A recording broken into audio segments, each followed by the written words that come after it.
Les Chinois fabriquent peut-être de la camelote, mais le moins que l'on puisse dire, c'est que leur camelote inonde les marchés mondiaux. Le Covid-19, par exemple, une marchandise 100% made in China, fabriquée dans des circonstances obscures, avec des matériaux sans traçabilité. Résultat des courses, immense succès mondial. On se l'arrache et on redemande un peu partout du Covid. Il faut dire qu'il est redoutablement performant, le bougre. Il est le tonton flingueur des économies mondiales. Rien de tel pour flinguer une économie que le Covid. C'est même à se demander s'il n'a pas été conçu pour ça, mais je vais me faire accuser de complotisme si je défends une théorie pareille, alors oublions cette idée aussi sotte que grenue. Alors qu'un certain nombre de pays voient leur courbe de croissance plonger toujours plus bas, passer de l'orange au rouge vif, puis au rouge survif, la Chine, quant à elle, tire les bénéfices de sa fabrication. Le Covid-19, rien de tel pour mettre l'économie chinoise au beau fixe. Étonnant, non ? Voyons plutôt. Vers la fin du mois d'octobre, la valeur totale de toutes les actions cotées en bourse à Shanghai et à Shenzhen a atteint un nouveau sommet à 10 000 milliards de dollars, soit environ 4 fois le produit intérieur brut de la France. Une somme rondelette. Et l'indice des bourses chinoises, qui est à peu près l'équivalent du Nasdaq ou du CAC 40, fait mieux que tous les autres indices boursiers mondiaux. En fait, la Chine sera la seule économie des pays développés à afficher un produit intérieur brut en croissance sur l'année 2020, une croissance probable d'environ 2%, contre une baisse probable de 6% environ, mais peut-être plus, pour les grandes économies mondiales. Une performance, avouons-le. Et la tendance devrait se confirmer pour 2021. Pareille performance peut s'expliquer de diverses façons. Rebond de la consommation des ménages, forte reprise des investissements, introduction en bourse d'une foule de nouvelles entreprises, mais surtout forte reprise des exportations. À l'évidence, la Chine profite de la mise en veilleuse, voire de l'arrêt, des économies des grandes puissances pour cause de Covid et s'affiche plus que jamais comme l'atelier du monde. Quand on voit le nombre de faillites et donc de licenciements qui se profilent en France, il n'est pas difficile de se représenter qu'il y en a forcément qui vont en profiter et récupérer une part des gâteaux, car les grands pays, Covid ou pas, restent grands consommateurs de produits bon marché et donc Made in China ou Made in China en français si vous préférez. À cet égard, l'exemple du commerce des masques est caricatural. Lorsque nous en achetons, il est souvent écrit qu'ils ont été fabriqués en Chine. Nos brillants dirigeants nous avaient pourtant promis, avec des trémolos dans la voix et un menton volontariste, l'indépendance sanitaire, le masque Made in France et tout ça, et tout ça. Ce qui est vrai pour les masques est naturellement vrai pour le reste. Autant dire qu'en ce moment, pendant que nous télétravaillons et que nous nous couchons à 21h, les communistes chinois, de leur côté, travaillent dur. Décidément, le Covid chinois communiste va nous coûter bien cher. Sur ce vibrant plaidoyer communiste, je vous souhaite une excellente soirée et vous dis à demain.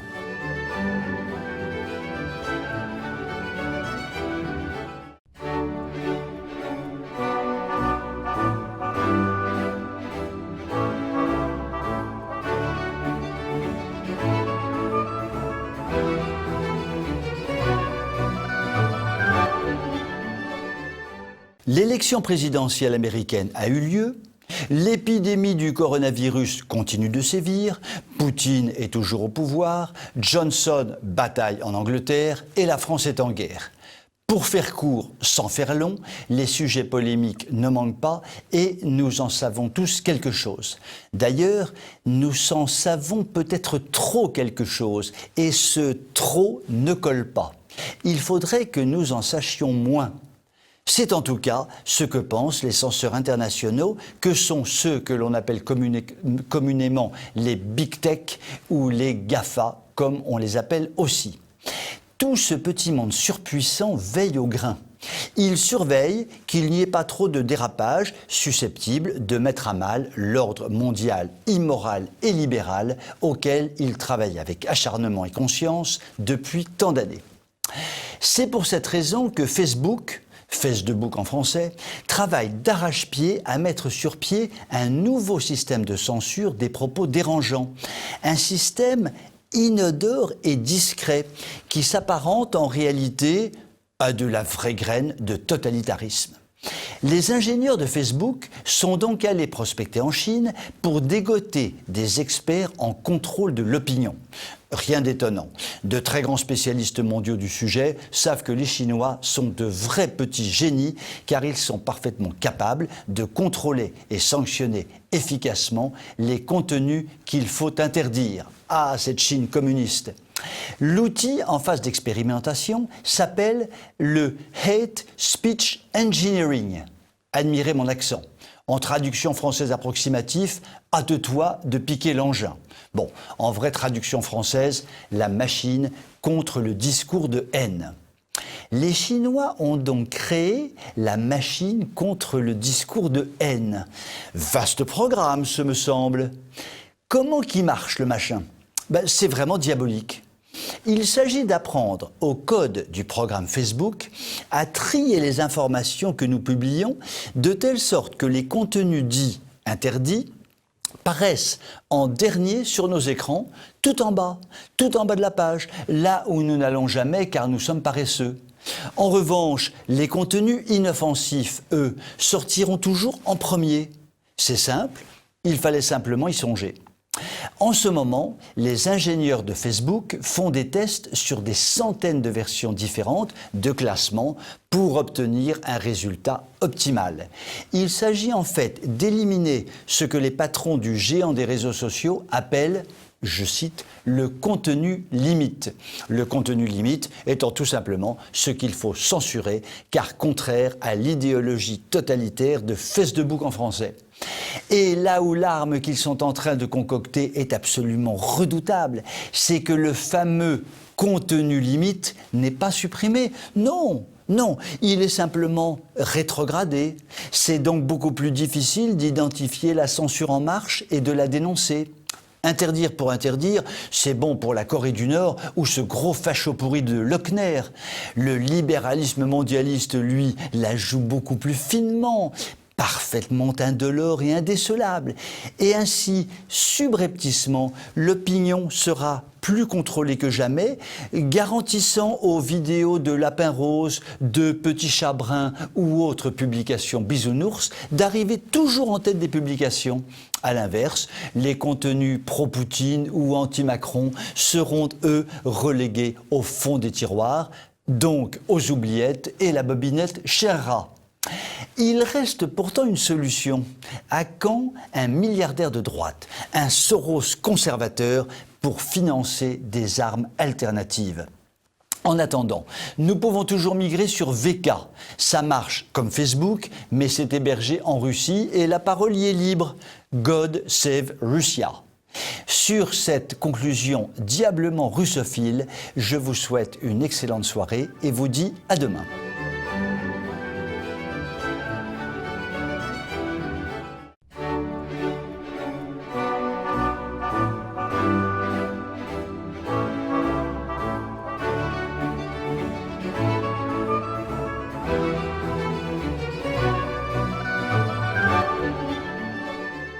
Mieux vaut tard que jamais.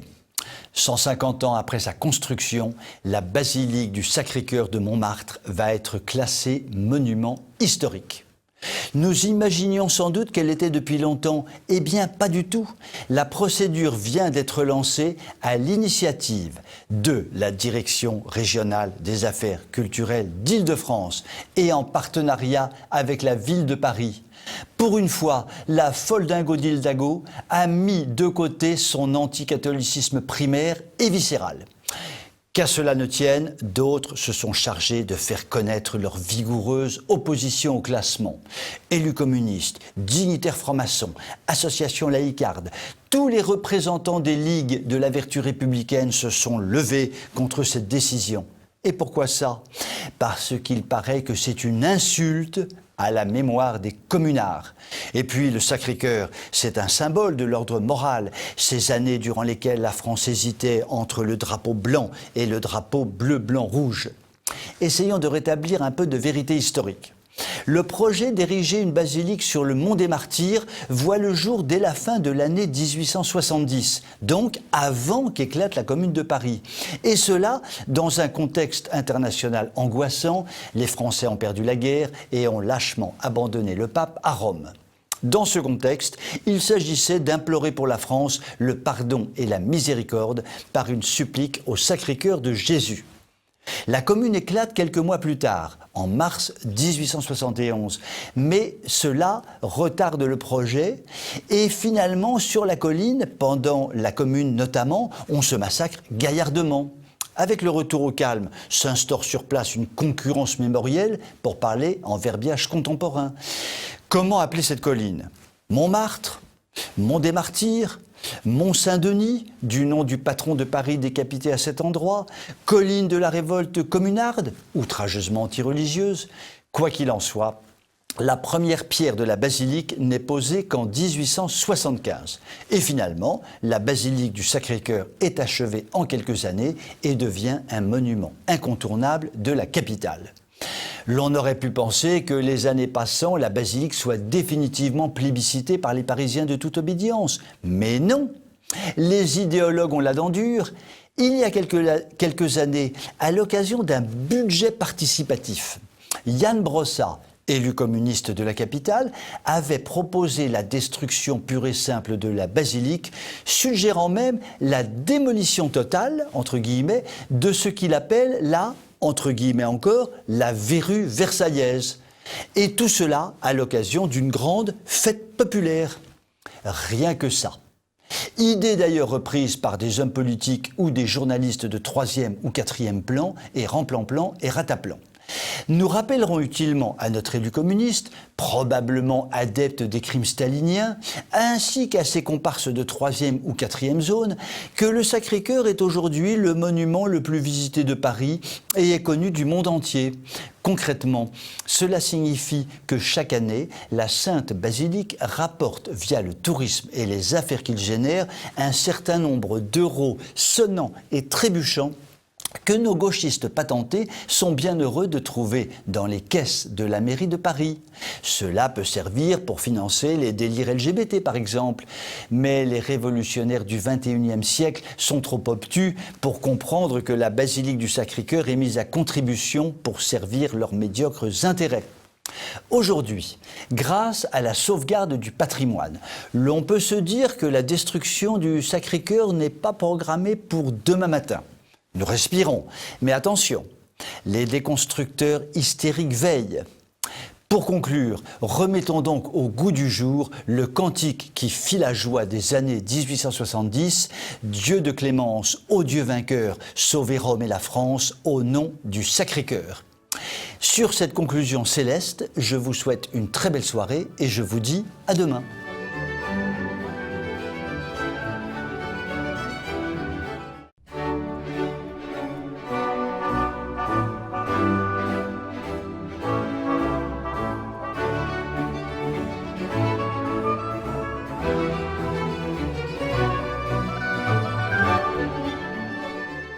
Dans le cadre du confinement, le gouvernement a donc pris une position connue et archi-connue. Il n'y aura pas de messe le dimanche dans les églises. Pas de messe, il n'en est pas question. Motif de la décision, pas de motif. Aucune possibilité de trouver un motif sérieux, simplement une décision totalement inepte. En effet, se serrer dans les métros, pas de problème. En effet, être en grand nombre dans un bus, aucun problème. En effet, être dans une grande surface collée à son voisin ou à sa voisine, aucun problème. Et même dans les rues, être très proches les uns des autres, aucun problème. Mais dans le cadre de la messe du dimanche qui dure 1 heure, même si tous les gestes barrières sont organisés et que les distanciations sont bonnes, il n'en est pas question. Nein, forbidden, pas de messe le dimanche, sinon vous serez fusillés. c'était la décision du gouvernement. Alors, logiquement, des associations, dont Liberté Politique, et avec beaucoup de retard, comme d'habitude, la Conférence des évêques, ont enclenché une action auprès du Conseil d'État. Et là, le Conseil d'État a pris une décision tout à fait étonnante pour beaucoup de catholiques. Le Conseil d'État a dit « Non, pas de messe le dimanche, c'est comme ça, il faut respecter la loi ». Alors pourquoi cet étonnement du monde catholique? Il suffit simplement de savoir ce qu'est le Conseil d'État pour ne plus être étonné du tout. Alors, le Conseil d'État, 231 membres, dont on peut imaginer qu'il s'agit de personnes qui ont fait 20 ans d'études, qui sont agrégés, qui sont docteurs, qui sont licenciés, qui sont bardés de diplômes, qui sont analytiques, qui sont profonds, qui analysent sereinement, qui sont libres, et bref, des gens qui prennent de bonnes décisions. Quelle rigolade! C'est une vaste farce. Enfin, qui est membre du Conseil d'État? Qui est conseiller d'État? D'abord, des places réservées aux énarques. Vous sortez de l'ENA, vous pouvez rentrer au Conseil d'État. Mais quand on sait que l'ENA est une succursale des partis de centre-gauche, de gauche tout court, de gauche gauchisante ou d'extrême gauche, ce n'est pas très rassurant. Deuxième possibilité d'entrer au Conseil d'État, c'est le fameux tour extérieur. Et là, copinage à volonté, magouille et copinage comme c'est pas possible. Mon petit gars, t'es un gros nul, mais je te nomme conseiller d'État, tu seras tranquille jusqu'à ton dernier jour. Et le Conseil d'État est truffé de gens nommés par les ministères qui véritablement sont sûrement très sympathiques quand on les invite à dîner le soir, mais qui n'ont véritablement pas beaucoup de structure mentale pour être de bons conseillers d'État. Dans ces conditions, il était tout de même assez logique que le Conseil d'État prenne la décision de suivre le gouvernement. C'était tout à fait logique. En plus de ça, nous savons parfaitement que les institutions étatiques, globalement, sont LGBTisées à un degré inouï. Or, le but de ces institutions étatiques LGBTisées au plus haut degré, c'est évidemment de tuer prioritairement l'Église catholique, qui est une force d'opposition extrêmement gênante. Donc, il n'était pas du tout illogique que le Conseil d'État se mette dans la position logique de toutes ces institutions étatiques qui veulent définitivement la mort de l'Église catholique. Sur ces hautes considérations, je vous souhaite une très belle soirée et je vous dis à demain.